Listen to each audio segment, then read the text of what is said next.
Well, this is my fourth track day at Lakeside Park again, and the second one on my dedicated track bike, this Ducati 848 Evo, which I nicknamed Eva.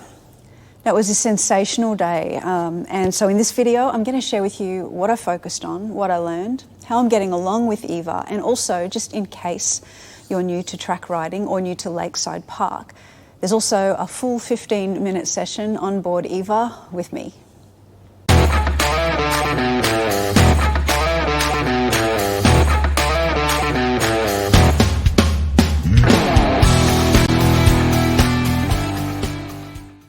Back at Lakeside on the 848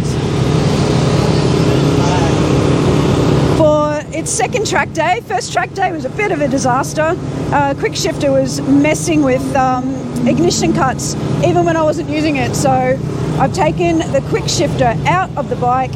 Today I'll really get to feel what it's actually like. I'm back in the blue group, which is the intermediate group, and there's only one thing I'm going to focus on today, and that is trying to reduce the amount of coasting I'm doing. So I'm either on the throttle or on the brake, and yeah, I'll build up to that through the day, but I guess probably there's a sub plan, which is to really get used to the 848, given that it's only my second time riding it.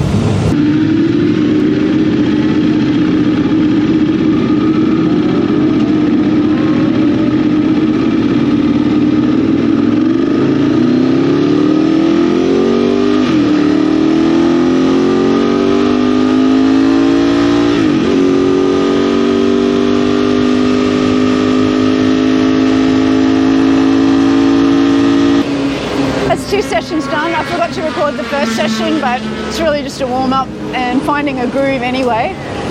Second session was good. I feel like I might be riding it a little bit faster, which is fun. It's such a smooth, easy bike to ride, this 848. It shifts like butter. It shifts quick and it doesn't unsettle the bike at all, which is great, especially when I'm coming down to second before I'm tipping into a corner.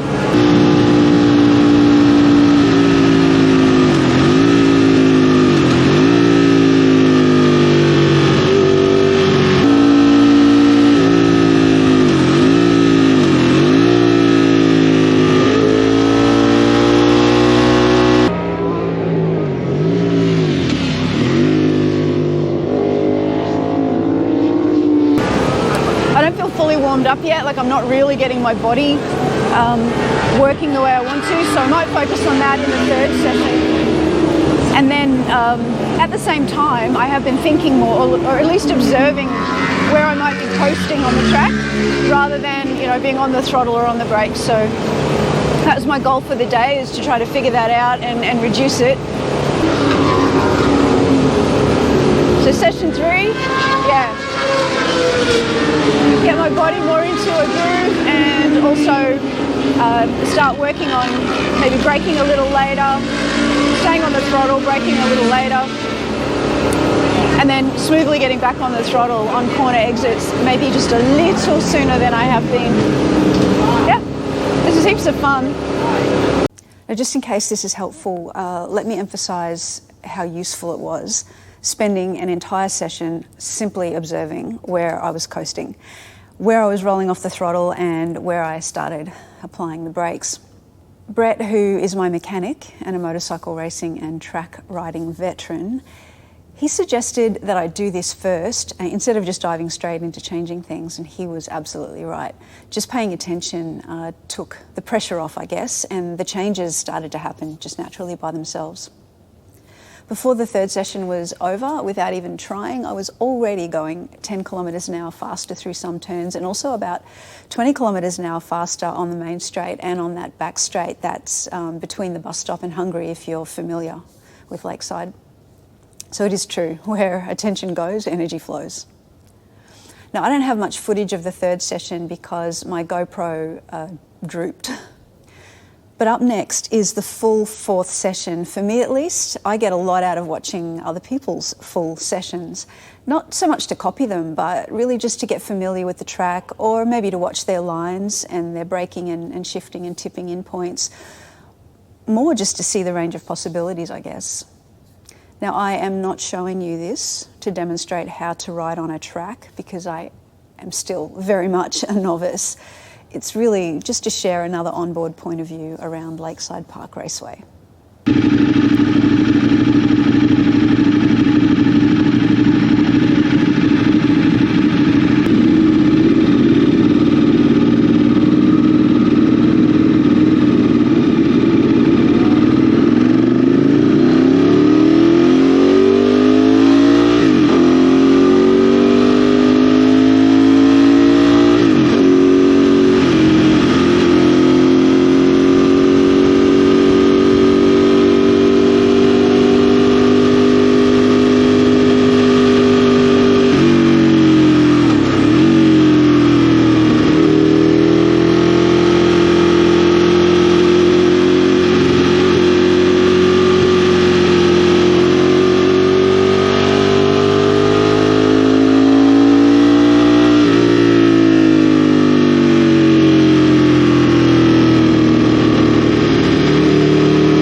if you watched all that, you might have noticed that I missed a few upshifts on the main straight, and that was because my ankle wasn't able to fully articulate enough to push the shift lever firmly through its full travel. So we adjusted the shift lever down quite a bit and before the final session, and that fixed the problem. Other than that, Eva had no issues at all. I absolutely love how easy the 848 is to ride. Compared to my Supersport 939, which I love, the 848's brakes feel stronger, the acceleration is quicker, and it rails through the turns more easily, I think. The shift is smooth and fast, and Eva does have a Ducati slipper clutch, but I didn't really think it would feel that smooth with absolutely no rear wheel lock-up at all as I downshift. That may change if I can learn to ride her harder, but for continuing to learn, I am so glad it feels as smooth as it does. She also has a throaty L-twin Testastretta, and that chord-out exhaust sounds awesome too. I love this bike. The biggest lesson for me on my 4th track day was the power of just observing one aspect of riding rather than trying to go faster or trying to make big changes too quickly. I'm going to keep doing that for each track day. Just observe one thing for a session and then play with it and see how I can improve it over the remaining sessions. It's just so satisfying when you can focus on just one thing and it has an immediate measurable result, like the increased speeds that I could hold without even trying. So next time my plan is to focus on relaxing and moving my upper body a bit more and paying attention to braking points so I can maintain that speed for a little longer before each corner. And maybe I'll think about getting a lap timer.